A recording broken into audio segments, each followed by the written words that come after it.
सटाणा नगर परिषदेची निवडणूक नुकतीच शांततेत व उत्साहपूर्ण वातावरणात पार पडली आहे। या निवडणुकीत भारतीय जनता पक्षाकडून प्रभाग क्रमांक 9 मधून विलास भालचंद्र दंडगवार यांनी घवघवीत विजय मिळवत नगरसेवक पदी निवडून येण्याचा मान मिळवलाय। विलास दंडगवार हे गेल्या 30 वर्षांपासून सामाजिक कार्यात सक्रिय असून सर्वसामान्य नागरिकांच्या समस्या, प्रश्न आणि विकास कामांसाठी ते नेहमी अग्रेसर राहिले। त्यांच्या दीर्घ सामाजिक कार्याची पावती म्हणून मतदारांनी त्यांच्यावर पुन्हा एकदा विश्वास व्यक्त केलाय। प्रभाग क्रमांक 9 मध्ये मुख्यमंत्री लाडकी बहीण योजना प्रभावीपणे राबविण्यात दंडगवार यांची महत्त्वपूर्ण भूमिका राहिली आहे। या योजनेअंतर्गत त्यांनी 3000हून अधिक महिलांना लाभ मिळवून देत महिलांचे आर्थिक सक्षमीकरण साधले। विजयानंतर प्रतिक्रिया देताना विलास दंडगवार यांनी सांगितले की प्रभागातील नागरिकांनी माझ्यावर दाखवलेल्या विश्वासाला कुठल्याही परिस्थितीत तडा जाऊ देणार नाही। प्रभागाचा सर्वांगीण विकास हाच माझा प्राधान्यक्रम राहील।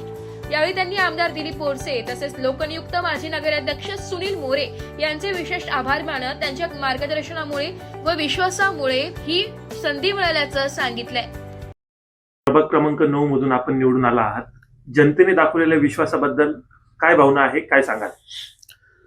जनतेला आज खरं म्हणजे विकासाची गरज आहे आणि खरोखर एक माझ्या दृष्टीने आणि लोकांनी माझ्याकडे बघण्याचा जो उद्देश होता की भविष्यात काहीतरी विकास कामं होतील आणि या दृष्टिकोनातूनच मला मतदारांनी मतदान देऊन, आपलं पवित्र मतदान देऊन आणि मला निवडून दिलेलं आहे।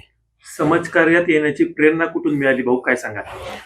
समाजकारणात येण्याची प्रेरणा गेल्या 25-30 वर्षापूर्वी मी स्वर्गीय अर्जुन आहिरे हे भाजपाचे आमचे प्रमुख नेते होते आणि त्यांच्या माध्यमातूनच मी भारतीय जनता पार्टीमध्ये प्रवेश करून आणि जवळजवळ 25 ते 30 वर्षापूर्वीपासून जनसेवा करत आलो आहे। आता सद्यस्थितीत जे आहे, भुयारी गटार योजनेची खूप गरज आहे आणि आमच्या वरिष्ठांनी माजी लोकनियुक्त नगराध्यक्ष श्री सुनीलदादा मोरे यांनी मुख्यमंत्र्यांकडून सदर योजना मंजूर केलेली आहे आणि त्या कामांना जे कामपूर्वीचे मंजूर आहेत किंवा त्यांनी ज्या ज्या कामांमध्ये स्वतः पुढे राहून आणि प्रगतीपथावर आणलेली आहेत किंवा मंजूर करून ठेवलेली आहेत, ती कामं आम्ही ज्या ज्या माध्यमातून करता येतील त्या माध्यमातून आम्ही करणार आहोत। फक्त आमच्या सध्याच्या परिस्थितीत शहराचा विकास आणि प्रभागाचा विकास हेच आम्हाला महत्त्वाचं वाटतं आहे। आमदार साहेबांच्या माध्यमातून सटाणा शहरात अनेक विकास कामे झाली आहेत, तसेच अनेक कामं विकास प्रगतीपथावर आहे, त्याबद्दल काय सांगाल? आमदार साहेबांचं आम्हाला खूप मोठं मार्गदर्शन लाभतं आहे वेळोवेळी आणि या मार्गदर्शनातूनच आणि ते करीत असलेल्या समाजकार्य आणि विकासाच्या कार्यामुळेच केवळ 15 लोक ही भाजपची आमची निवडून आलेली आहेत। प्रभाग क्रमांक 9 मध्ये महिलांसाठी आणि युवकांसाठी आपलं काय करण्याचा मानस आहे?